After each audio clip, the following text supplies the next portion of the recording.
என்னம்மா அது இன்னைக்கு ஏகப்பட்ட கரிகாயோட அமக்கடமா இருக்கே.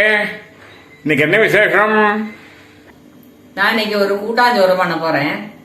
சாதாரணமா கூட்டாஞ்சோறு வெங்காயம் பூண்டு எல்லாம் வதக்கிட்டு அதில் எல்லா கரிகாயம் போட்டு சேர்த்துதான் நல்லா அரிசி பருப்பு எல்லாத்தையும் ஒன்னா போட்டு கலக்கி உப்பு மஞ்சள் பொடி போட்டு அந்த மாதிரி மெத்தட்ல பண்ணுவா.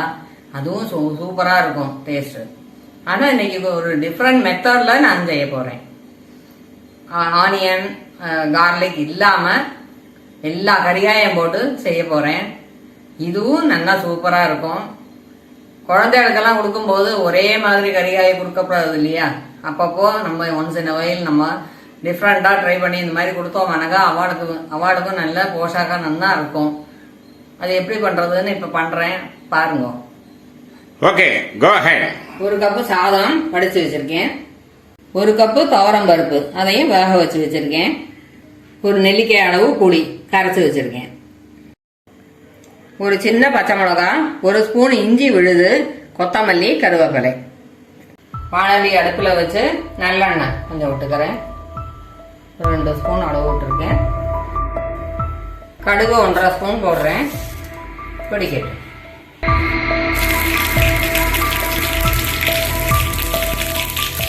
கடுகு வெடிச்சு ஒரு ஸ்பூன் கடலை பருப்பு எடுத்து வச்சிருக்கேன். அதை போடுறேன். கடலை பருப்பு போட்டு ஒரு செகண்ட் கழிச்சு தான் உளுத்தம்பருப்பு போடணும். ஏன்னா உளுத்தம்பருப்பு ரொம்ப கரிஞ்சு போயிடும். அதனால 2 ஈவனா செவக்கணுமானாக்கா இந்த மாதிரி முதல்ல கடலை பருப்பை போட்டுட்டு அதுக்கப்புறமா உளுத்தம்பருப்பை போட்டேன்னா ஈவனா செவக்கும் 2.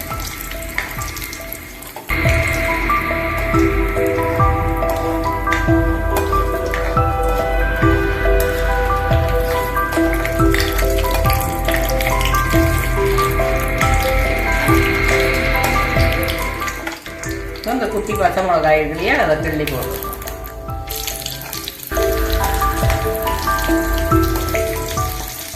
இஞ்சியை பேஸ்டா போடலை, நம்ம நறுக்கி தான் போட போறோம்னா அந்த மாதிரி போடலாம். மிளகாய் பச்சை மிளகாயோடைய போட்டுடலாம். இந்த இஞ்சி பேஸ்டா போடுறதுனால இது கொஞ்சம் கலர் சேஞ்ச் ஆனதுக்கு அப்புறமா போட்டோம்னா தான் நல்லா இருக்கும்.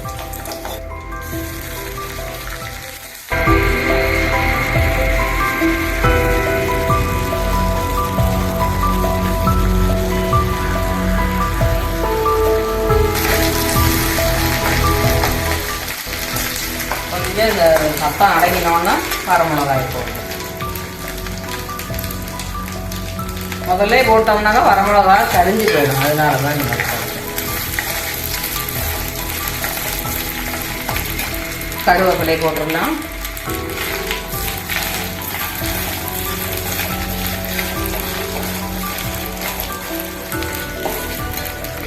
ஜீரகம் ஒரு 1/2 ஸ்பூன் போடணும்.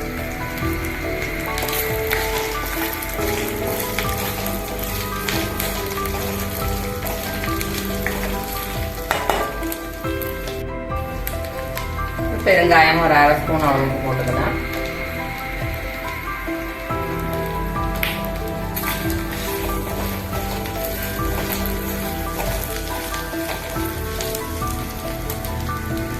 கரண்டியை ஒரு ஓரமா வச்சுட்டு எல்லா கறிகாயும் இதில் சேர்க்கணும்.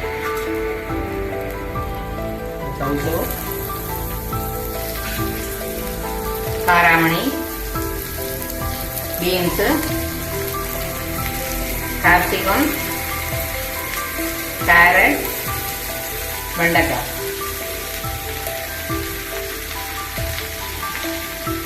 இது கொஞ்சம் வெந்ததுக்கு அப்புறமா நம்ம தக்காளி சேர்த்துக்கலாம். முதல்ல ஒரு வாட்டி நல்லா கலரி விட்டுக்கலாம்.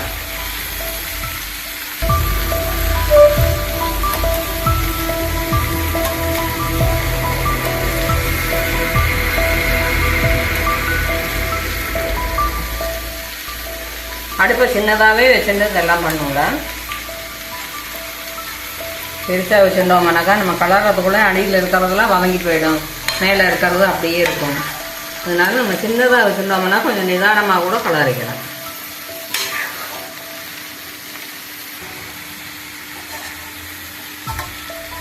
ஒரு வாட்டி நல்லா கலரி கொடுத்துட்டோம். இப்போ அந்த புளி தண்ணியை இதில் சேர்த்துக்கலாம். டிஷ்ஷுக்கு தேவையான உப்பு போட்டுக்கலாம்.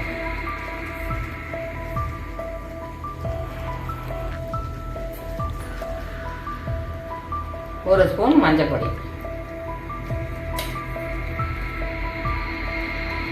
சாம்பார் பொடி. இது தேவையான அளவு போட்டுக்கலாம்.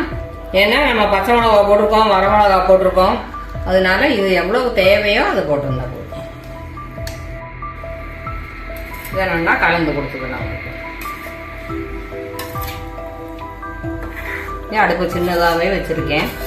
கலந்து கொடுத்ததுக்கப்புறமா ஹையில் வச்சு, அதுக்கப்புறம் கொதிக்கி வச்சதுக்கப்புறமா கொஞ்சம் சின்னதாக வச்சு நம்ம மூடி வச்சோம்னா சீக்கிரமாக வேலையாகும்.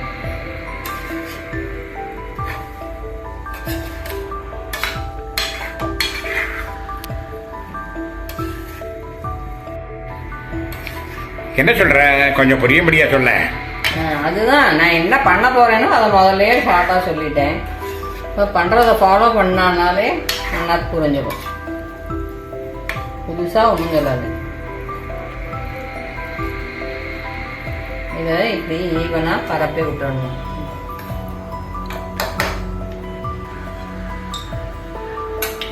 இப்போ அடுப்பை ஹையில் வச்சுட்டு கொதிச்சதுக்கு அப்புறமா சின்னதாக வச்சுட்டு ஒரு மூடி போட்டு மூடிடலாம்.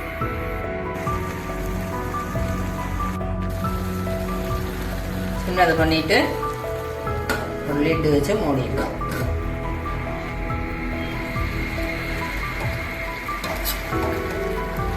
அது எடுத்து கலரி கொடுக்கும்.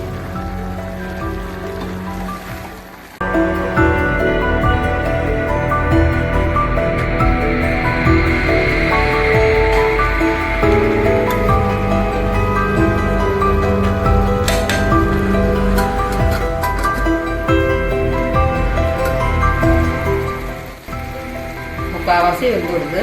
இப்போ இந்த தக்காளியை இதில் ஆட் பண்ணிக்கலாம்.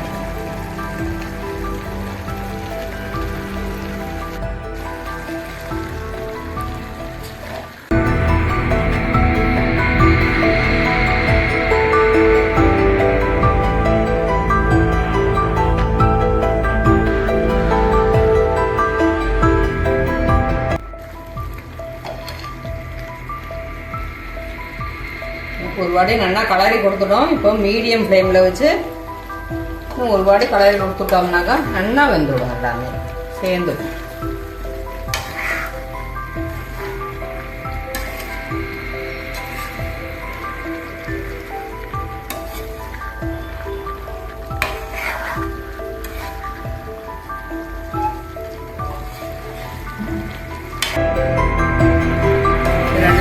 கொதிச்சு நல்லா மிங்கிள் ஆகிடுது பாருங்க. இப்போ இந்த பருப்பு இதோட போட்டுடலாம்.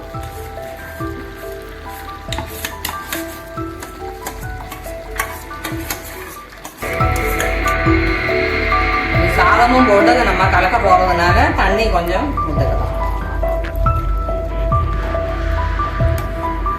இதை இப்போ மிக்ஸ் பண்ணி விட்டுக்கலாம்.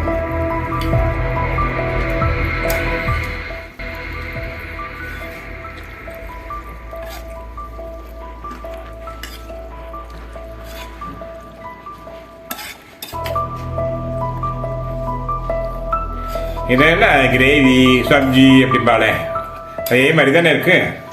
சப்ஜி தான், கிரேவி தான். நம்ம சாதத்தில் பஞ்சு சாப்பிட்டா நம்ம கூட்டாஞ்சோறு, நம்ம இட்லி, தோசை, சப்பாத்தி, பூரி இதுக்கெல்லாம் தொட்டுட்டோம்னாக்கா சப்ஜி. நம்ம என்ன பேர் வச்சு வேணாலும் இதை கூப்பிட்டுக்கலாம். ஆனால் பேசிக்காக நம்ம பருப்பெல்லாம் கொண்டு பண்ணுறதுனால இதை கூட்டாஞ்சோறுன்னு சொன்னால் நல்லாயிருக்கும். நம்ம சாதாரணமாக சப்ஜி பண்ணும்போது இது துவரம் பருப்பெல்லாம் விட மாட்டோம். இதில் விட்டுருக்கிறதுனால அதெல்லாம் ஆனாலும் அதுக்கெல்லாம் தொட்டுக்க கூட செய்யலாம். டிஃபன் ஐட்டம் எல்லாத்துக்குமே தொட்டுக்கலாம். இப்போ கொத்தமல்லியை போட்டு கார்னிஷ் பண்ணிடலாம்.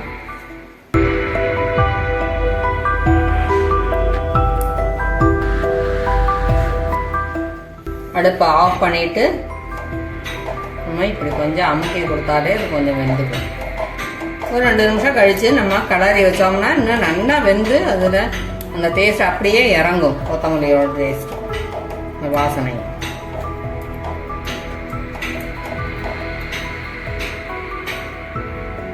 அகலமான பாத்திரத்தில் கொட்டிட்டோம்னாக்கா கலக்கும்போது ஈஸியாக இருக்கும்.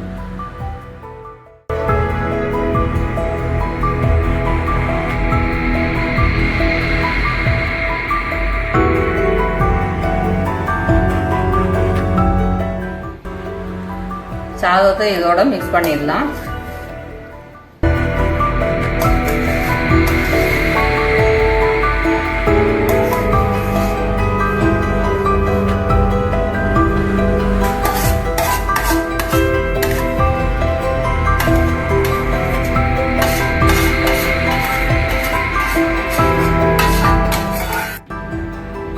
ஒரு ஸ்பூன் நெய் விட்டுக்கிறேன். இதுல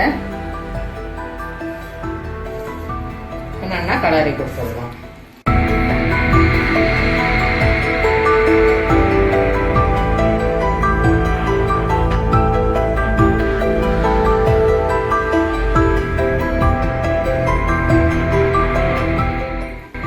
சுட சுட கூட்டாஞ்சோறு டொமேட்டோ ரைத்தாவோட ரெடி டு சர்வ்.